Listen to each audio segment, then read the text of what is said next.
Welcome to Iron Financial. Let's get right to it. AutoZone drops its latest earnings report. The headline? They beat on profit, which sounds great, right? But the stock actually drops. Now, this is exactly the kind of market noise that creates confusion, that creates weakness in a portfolio. Our whole mission here is to cut right through that noise, to stress test the structure of a company, and to forge a clear, actionable analysis for you. So today, we are putting AutoZone on the anvil. We're going to hammer on its financials, its leadership, and the market sentiment to figure out once and for all, is this thing a solid investment, or have we just found a critical crack in its foundation? Let's get to work. So, to get to the real truth here, we forged a 5-part analysis. Think of it as our blueprint. First, we're going to rip apart that conflicting report card to see what's really going on. Second, we'll pressure test the company's financial foundation, the real nuts and bolts. Third, and this is crucial, we're going to follow the money trail. What are the insiders and big institutions actually doing? Fourth, we'll look at Wall Street's own blueprint for the company. And finally, we will deliver our verdict. Is this drop a classic trap, or is it a golden opportunity staring us right in the face? All right, let's dive into Section 1, a conflicting report card. You know, all the confusion in all the debate really started right here, with the Q2 2026 earnings release. This report, it was a complete paradox. It showed signs of incredible strength right next to signs of serious weakness. And frankly, the market just didn't know what to do with it. So let's break down those top-line numbers first. And here it is, the conflict in its simplest form. On one hand, you have a beat on earnings per share, the bottom line. And that signals really strong operational discipline, excellent cost control. It's the hallmark of a well-oiled machine. But then you look to the other side and you see a miss on revenue, the top line. And this is the central problem, isn't it? A profit beat is great. It's a fantastic talking point for management. But how is that even possible when revenue is falling short? Think about it. You can't build a bigger, stronger building by just polishing the floors you already have. Sales are the absolute lifeblood of growth, and a miss there suggests that the core demand for their business might actually be slowing down. This is the tension we have to resolve. So let's drill down on that profit beat for a second. Yeah, it was tight, it wasn't a huge blowout, but a beat is a beat. AutoZone reported an EPS of $27.63. That's about 0.8% higher than the Wall Street consensus estimate. In this kind of tough economic environment, where you've got consumers maybe pulling back on spending, this shows masterful operational control. This tells me management is protecting that bottom line when it counts the most. And that's not luck, folks. That is the sign of a strong, tested, operational playbook. But, and this is a huge but, you absolutely cannot ignore this number. It's a massive counterargument. Missing revenue by over $79 million, that is not a minor detail you can just sweep under the rug.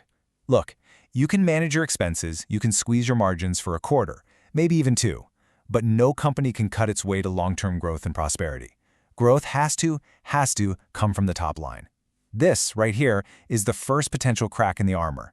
It's telling us that despite all that operational excellence, the company is struggling to bring in the sales dollars that analysts and the market were counting on. This is a big shortfall, and it calls the entire future growth story of this company into question. Okay, so that top-line miss is a very legitimate concern. It's a real red flag, which is exactly why we have to dig deeper now. Welcome to Section 2, Testing the Financial Foundation. We're going to move past the flashy headlines and look at the real load-bearing metrics on the balance sheet. We need to see if this company is truly built to last or if it's just a house of cards. First things first, just look at the stability here. This is the adjusted debt to EBITDA ratio. It's a key measure of how well a company can handle its debts and lease payments. And look at it. It's sitting rock solid at 2.5, exactly where it was this time last year. Now this is a critical pillar of strength. In a market that is absolutely terrified of high interest rates and companies with too much leverage, AutoZone is managing its debt with incredible discipline. This tells me the financial foundation is made of solid steel, not crumbling concrete. They have the balance sheet to weather pretty much any economic storm that comes their way. But hold on. A strong foundation is essential. I agree. But what is the company actually doing with that foundation? How efficiently is it really operating? This chart, well, it paints a much more troubling picture. This is return on invested capital, or ROIC. It basically tells us how good a company is at using its money to make more money. And as you can plainly see, there's been a significant drop. We're talking from an unbelievable 45.5% last year all the way down to 37.6% this year. That is a steep, steep decline. This isn't just a minor dip. This suggests the company's core operational efficiency is actually eroding. It forces you to ask the hard question, is the structure becoming less effective at its main job of generating returns? Now, we have to put this number into context. Let's be fair. Even after that big drop, a 37.6% ROIC is an absolutely elite, best-in-class number. I mean, most companies in any industry would kill for that kind of efficiency. This is still the performance of a true market leader. However, and this is the key, the market is a forward-looking machine. It doesn't care as much about where you are as where you're going. And the crucial point here is the trend. A weakening trend in a core profitability metric like this is a major warning sign. It suggests the moat around this corporate castle might be shrinking, and that is something a serious investor can never, ever afford to ignore. So, with these conflicting signals coming from the fundamentals, you've got a super strong balance sheet but weakening efficiency, we need another data point. We need to see what the so-called smart money is doing. That brings us to Section 3, following the money trail. Let's look past the glossy press releases and the earnings calls and see what the insiders and the big institutions are doing with their own cash. Because trust me, their actions often tell the real story. And right here, this is where the bear case gets incredibly strong. Just look at this. Over the last 6 months, company insiders, the people who know the business inside and out, have made 34 open market sales of their own stock. And the number of times they've bought? Just 3. That's a ratio of more than 10 to 1, sales versus buys. This is a massive, flashing red flag. These are the people with the most intimate day-to-day knowledge of the company's health and its future. When they are selling their own shares this aggressively, it signals a profound lack of confidence. It's a powerful message that the people in the know, well, they might believe the stock is overvalued. And let's be crystal clear, this isn't just a few mid-level managers selling off some stock options to buy a boat. The selling goes all the way to the very top. The president and CEO, Philip Daniel, unloaded over $10 million worth of stock in the last 6 months alone. I mean, just let that sink in for a minute. The captain of the ship is personally cashing out a huge part of his stake. Now look, executives sell for many reasons, we all know that. But a sale of this magnitude from the top leader, that is a deeply concerning signal. It directly contradicts the confidence story you're hearing on the earnings calls. And this really poses the most critical question in this entire analysis. We have to ask it directly. If the company's foundation is as solid as the bulls claim it is, why are the very architects who designed and built this thing selling off their personal stakes so aggressively? It's a fundamental contradiction that you just can't ignore. You don't sell off pieces of a skyscraper you believe is about to get much, much more valuable. The actions of these insiders, they present a powerful bearish argument that you have to weigh against any of the positive financial metrics. Their selling is a structural concern, period. And what's more, it's not just the insiders, the big money institutions, the hedge funds, the mutual funds. They're also showing real signs of concern.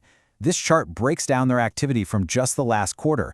And sure, you had 478 institutional investors adding AutoZone to their portfolios, but a much larger number, 756 of them, were either reducing their positions or closing them out completely. This shows a clear net outflow of institutional capital, so the smart money is on balance reducing its exposure to this stock.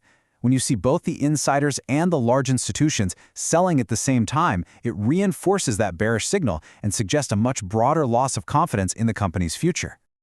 Okay, I'll admit it. That money flow data is undeniably heavy. It's a major headwind for the stock, no question, but we have to be disciplined and consider every angle. And there's another group of professionals whose entire job, day in and day out, is to analyze companies just like this one. So let's turn to Section 4, Wall Street's Bullish Blueprint.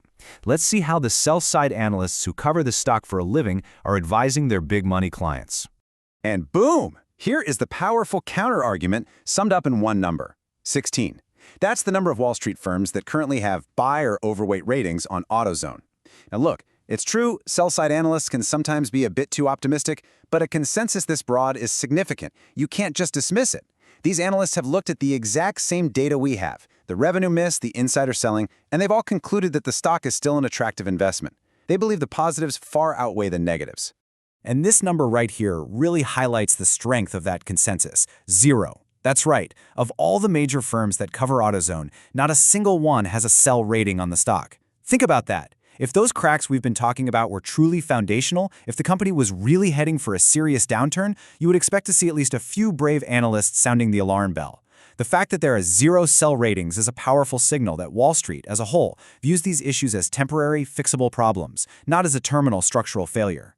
And this is their blueprint for growth. These aren't just some vague buy ratings, they come with specific price targets that point to some serious upside.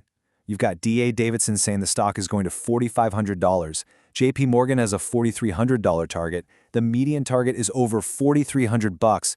This is Wall Street putting its professional reputation on the line and telling its clients that they expect the stock price to appreciate substantially from where it is today. It's a clear, confident forecast in the company's long-term structure and its earning power. Okay, we've laid it all out on the table. The evidence is complex, and it's definitely conflicting. On one side, you have clear signs of weakness, that top-line miss, declining efficiency, and a flood of insiders heading for the exits. But on the other side, you have signs of real strength, a disciplined profit beat, a rock-solid balance sheet, and a unanimous buy rating from the pros on Wall Street. So, it's time. It's time to weigh the evidence, balance the structural strengths against the visible cracks, and forge our final verdict. Let's move to Section 5 and settle this. So really, it all boils down to how you interpret these two sides of the ledger.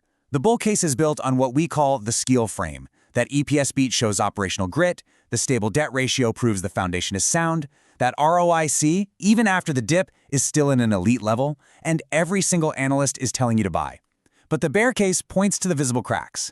That revenue miss is a real concern, the negative trend in ROIC is impossible to ignore, and the sheer volume of insider and institutional selling, that's a massive vote of no confidence. You can't just wish those bearish facts away. They represent very tangible risk. And that brings us right here to the ultimate decision. We have to define our terms. What is an opportunity? It's when a structurally sound, great company runs into some temporary headwinds, causing the market to panic and sell off the stock.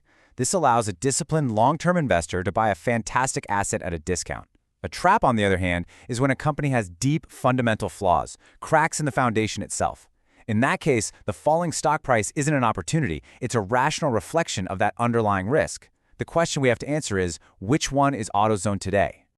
Here at Iron Financial, after putting this company through our most rigorous stress test, our verdict is forged. We see AutoZone as a durable frame, with superficial damage. The core steel of this company, its fortress balance sheet, its proven operational discipline, and its powerful position in the market, that all remains completely intact. The revenue miss and the insider selling, we see those as cracks in the drywall, not cracks in the foundation. They represent short-term headwinds, not a permanent structural failure. For the disciplined builder, the investor who can see past the surface-level fear, this market pessimism has created an opportunity. So the final question is for you. Are you an investor who sees the strong foundation, or are you just distracted by the chipped paint? Quick disclaimer, everything I share is for entertainment and informational purposes only. I'm not a financial advisor, so please do your own research or talk to a professional before making any moves with your money.